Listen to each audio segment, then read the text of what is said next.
तो जिस तरह से मेल रिप्रोडक्टिव सिस्टम के दो पार्ट होते हैं, इसी तरह से फीमेल रिप्रोडक्टिव सिस्टम के भी दो पार्ट होते हैं, प्राइमरी एंड सेकेंडरी।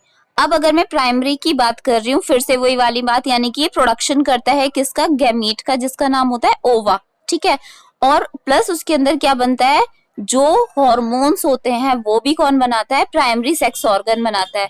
जैसे उसके अंदर जो मेल रिप्रोडक्टिव सिस्टम था, उसके अंदर कौन बना रही थी, इंटरस्टिशियल सेल्स जो थी, याद आई आपको। मेल रिप्रोडक्टिव सिस्टम में कुछ इस तरह से मैंने आपको बताया था।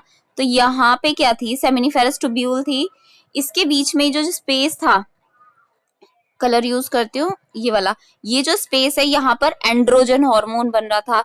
तो ये दोनों पार्ट किसके थे, प्राइमरी सेक्स ऑर्गन के। सेम इसी तरह से अगर मैं बात कर रही हूँ, तो अगर हम कह रहे हैं कि फीमेल के अंदर भी दो पार्ट्स होते हैं, प्राइमरी और सेकेंडरी, तो प्राइमरी क्या बनेगा, एक तो गैमीट बनाएगा मेन, और दूसरा हार्मोन बनाएगा। क्लियर है। अगर हम फीमेल के रिप्रोडक्टिव ऑर्गन की बात करते हैं, तो कुछ इस तरह का रिप्रोडक्टिव ऑर्गन था, ठीक है। रफ सा बना रही हूं मैं यहाँ पे एक, ठीक है।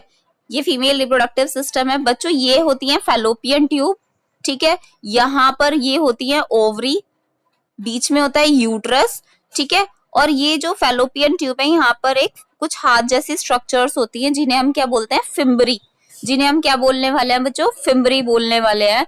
तो अब देखते हैं इसके अंदर से मेन पार्ट कौन सा है बच्चों। मेन पार्ट जो होता है फीमेल रिप्रोडक्टिव सिस्टम का, वो कौन होता है, उसको हम बोलेंगे यहाँ पर ओवरी, ठीक है। प्राइमरी पार्ट कौन सा हो जाएगा मेरे बच्चों, ओवरी होता है प्राइमरी पार्ट, ठीक है।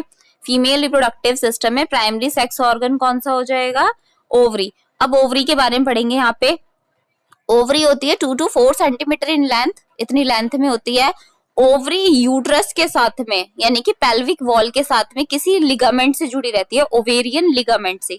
कोई अटैचमेंट तो होगा ओवरी का, तो ये ओवरी अगर है, ये हल्का सा एक अटैचमेंट से किससे जुड़ी रहती है, यूट्रस से जुड़ी रहती है। Clear. Covered by thin layer of germinal epithelium, इसके ऊपर एक थिन लेयर होती है, इसका डायग्राम देखेंगे हम। इसके ऊपर एक थिन सी लेयर होती है, जिसे हम क्या बोलते हैं, जर्माइनल एपिथीलियम। आपकी बुक में इसका डायग्राम दे रखा है एनसीईआरटी में, अगर आप देखोगे तो कुछ इस तरह का एक डायग्राम है, ठीक है। इस डायग्राम में आपको डबल लेयर स्ट्रक्चर दिखाई दे रही होगी, इस तरह से है डबल लेयर स्ट्रक्चर, और अंदर ब्लड सेल्स इस तरह से दिखाई दे रही होंगी। तो बच्चों जो बाहर वाली लेयर है, इसको हम क्या बोलते हैं, जर्माइनल एपिथीलियम, ठीक है। इनसाइड हैज, इसके अंदर देखो अब क्या क्या होता है, इनसाइड है स्ट्रोमा, पेरिफेरल कॉर्टेक्स, और हमने कोई भी ऑर्गन है उसको हम दो पार्ट्स में डिवाइड करते हैं, एक तो क्या होता है बाहर की ओर कॉर्टेक्स होता है, और अंदर की ओर क्या होता है, मेड्यूला।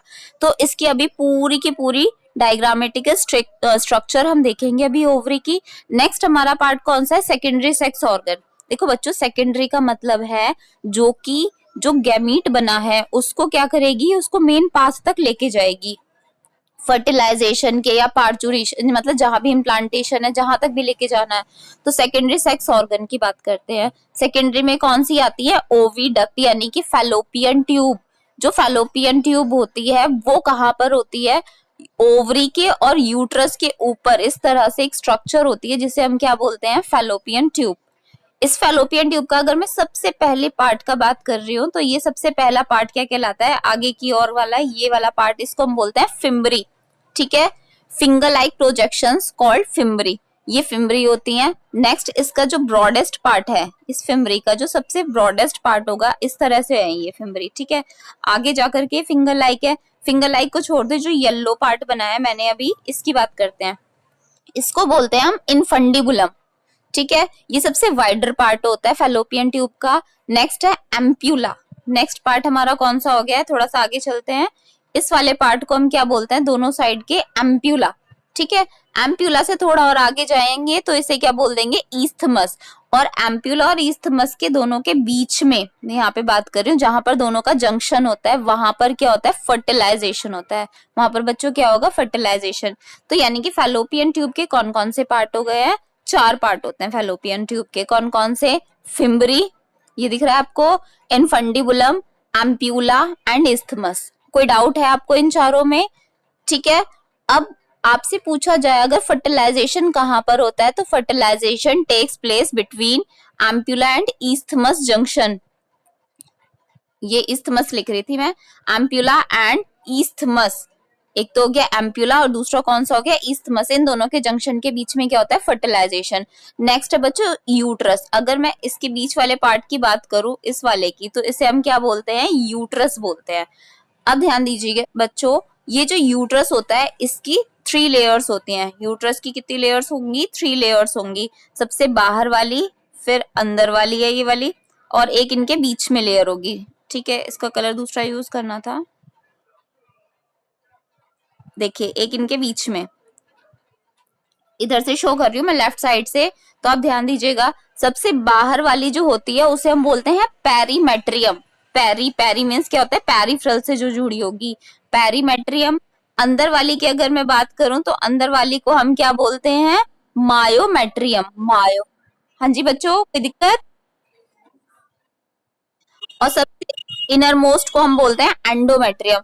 तो बच्चों इनके, हाँ जी, इनके क्या क्या फंक्शंस होते हैं, देखो पेरीमेट्रियम जो होती है सबसे बाहर की लेयर होती है पेरीमेट्रियम। ठीक है, कुशन लाइक स्ट्रक्चर होती है पेरीमेट्रियम की। अगर ऊपर की साइड की बात करें तो हम इसमें प्यूबिक हेयर्स भी होते हैं। ठीक है, उसके बाद होती है मायोमेट्रियम। मायोमेट्रियम क्या होता है, जिस टाइम बेबी कंप्लीट हो जाता है, ठीक है, 9 मंथ वो अपने कंप्लीट कर लेता है यूट्रस के अंदर, तो जो कॉन्ट्रेक्शन होता है वो कौन करेगी, मायोमेट्रियम कॉन्ट्रेक्शन करती है। जो लेबर पेन स्टार्ट होते हैं वो कॉन्ट्रैक्ट कौन सी लेयर होंगी, इन 3 में से मायोमेट्रियम। बीच वाली लेयर क्या करती है, कॉन्ट्रेक्शन। और जो थर्ड होती है सबसे लास्ट वाली अंदर वाली, उसे हम बोलते हैं एंडोमेट्रियम। बच्चों ये ग्लैंडुलर लेयर होती है, ये कुछ हार्मोन सिक्रीट करती है। ग्लैंड्स क्या करेगी, ये सिक्रीशन करेगी कुछ का। ठीक है, तो आप बताइए यहां तक आपको तीनों लेयर समझ आई। सबसे बाहर वाली कौन सी हो गई है बच्चों, perimetrium, next one is myometrium and third is endometrium. ठीक है, लास्ट पार्ट इसका कुछ इस तरह का एक पार्ट होता है। इस पार्ट को हम क्या बोलते हैं, बर्थ कैनाल। ये वाला जो पार्ट है बीच वाला, इसे हम क्या बोलेंगे, बर्थ कैनाल बोलते हैं। ठीक है, या फिर हम सर्विकल कैनाल के नाम से भी इसे जानते हैं। सर्विकल कैनाल से लेकर के बर्थ कैनाल तक वेजाइना होती है। क्लियर यहां तक आपको।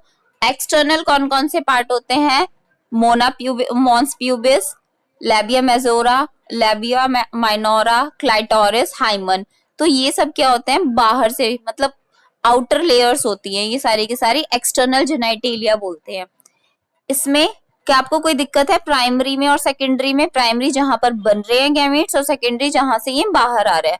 तो पहले कहां पहुंचा गैमीट, जब ओवरी से गैमीट निकला तो उसे किसने पकड़ा, फिम्बरी ने। यहाँ पे लिख के बताती हूँ मैं, ओवरी से रिलीज हुआ, ठीक है, और किसने इसको कैच किया, फिम्बरी ने। फिम्बरी से कहाँ गया, फिम्बरी से ये गया इनफंडिबुलम। इनफंडिबुलम मैंने भी आपको बताया कि बहुत ज्यादा ब्रॉड पार्ट होता है। इनफंडिबुलम से कहाँ जाएगा, एम्प्यूला एंड ईस्थमस जंक्शन पे जाएगा, जहां पर स्पर्म बैठा होगा और क्या हो जाएगा, फर्टिलाइजेशन हो जाएगा। क्लियर यहां तक आपको। ओवरी से फिम्बरी, फिम्बरी से इनफंडिबुलम, इनफंडिबुलम से एम्प्यूला इस्थमस जंक्शन।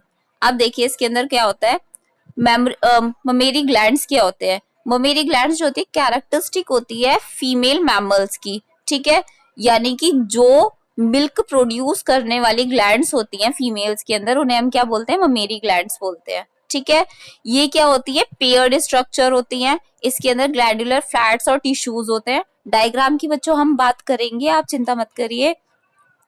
इसकी जो स्ट्रक्चरल यूनिट होती है, इसके अंदर क्या होता है, बॉडी के अंदर अगर मैं कुछ इस तरह से डायग्राम बनाऊं तो इसके अंदर छोटी छोटी यूनिट्स होती हैं। ठीक है, इन छोटी छोटी यूनिट्स को हम क्या बोलते हैं, ममेरी लोब्स। इनको हम क्या बोलने वाले हैं, ममेरी लोब्स बोलेंगे।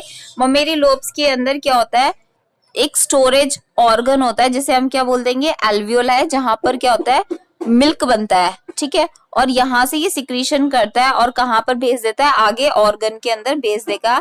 किसके थ्रू भेजता है, लैक्टिफेरस डक्ट के थ्रू। ठीक है, लैक्टिफेरस डक्ट के थ्रू क्या हो जाएगा, ये आगे सेंड कर देगा। तो अगर आप ये मैप वाले डायग्राम भी पढ़ लेते हो ना, ये जो बना रखे हैं, तो आपको भी इसमें काफी अच्छे मार्क्स मिलने वाले हैं। तो आई होप आपको ये समझ आ गया होगा। इसके बाद मैं डायग्राम की बात करूंगी। पहले बताइए क्या ये सब क्लियर है?